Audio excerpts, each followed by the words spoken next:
এবার লোডশেডিং এর বর্তমান অবস্থা জানাতে আমাদের সঙ্গে ময়মনসিংহ থেকে যুক্ত হচ্ছেন ইলিয়াস আহমদ।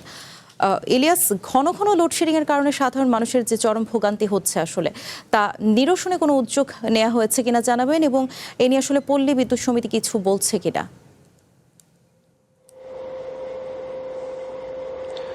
বিশেষ করে ময়মনসিংহ জুনে আমরা দেখেছি যে বাংলাদেশ বিদ্যুৎ উন্নয়ন বোর্ড এবং পল্লী বিদ্যুৎ সমিতি রয়েছে, অর্থাৎ বিদ্যুৎ উন্নয়ন বোর্ডের চেয়ে পল্লী বিদ্যুৎ সমিতির আওতায় যে এলাকাগুলো রয়েছে সেই এলাকাগুলোতে বেশি করে লোডশেডিং হচ্ছে। অর্থাৎ বলা যায় যে শহরের তুলনায় গ্রাম অঞ্চলে বেশি লোডশেডিং হচ্ছে, যার কারণে একেবারেই জনজীবন বিপর্যস্ত হয়ে পড়েছে। আমরা এই বিষয়টি নিয়ে বিদ্যুৎ কর্তৃপক্ষের সঙ্গেও কথা বলেছিলাম। তারা বলছেন যে পরিস্থিতি স্বাভাবিক হলেই, বিদ্যুৎ সরবরাহ যদি স্বাভাবিক হয় তাহলে লোডশেডিংয়ের যে মাত্রা রয়েছে সেটি কিন্তু কমে আসবে, সেই বিষয়টি বলছিলেন। অর্থাৎ পল্লী বিদ্যুতের যে চাহিদা রয়েছে সেই চাহিদার অর্ধেকেরও কম সরবরাহ হচ্ছে, যার কারণে গ্রাম অঞ্চলে বেশি লোডশেডিং হচ্ছে।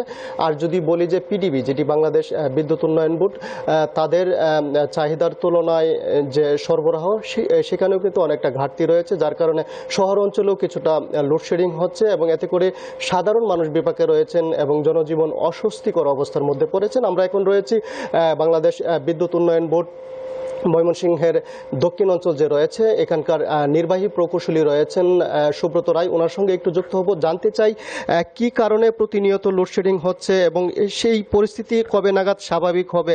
আপনারা কি কোনো নিরাপত্তার শঙ্কায় আছেন কি?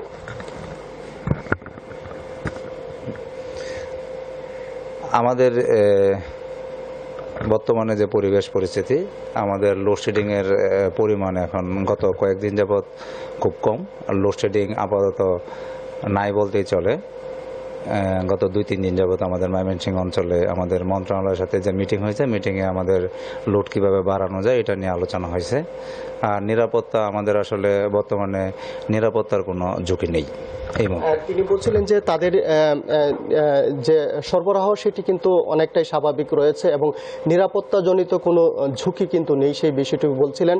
এছাড়াও আমরা দেখেছি বিশেষ করে পল্লী বিদ্যুতের যে ভোগান্তি সেটি কিন্তু দিন দিন বেড়েই চলেছে এবং সেখানকার কর্মকর্তা যারা আছেন তারাও বলছেন যে পরিস্থিতি দ্রুতই স্বাভাবিক হবে, সেই প্রত্যাশা কিন্তু তারা রাখছেন। আমরা দেখেছি পল্লী বিদ্যুতের কারণে গ্রাম অঞ্চলের যে প্রান্তিক চাষি রয়েছে, খামারি রয়েছে, তারা কিন্তু ভোগান্তির মধ্যে পড়েছেন, লোকসানের মধ্যে পড়েছেন।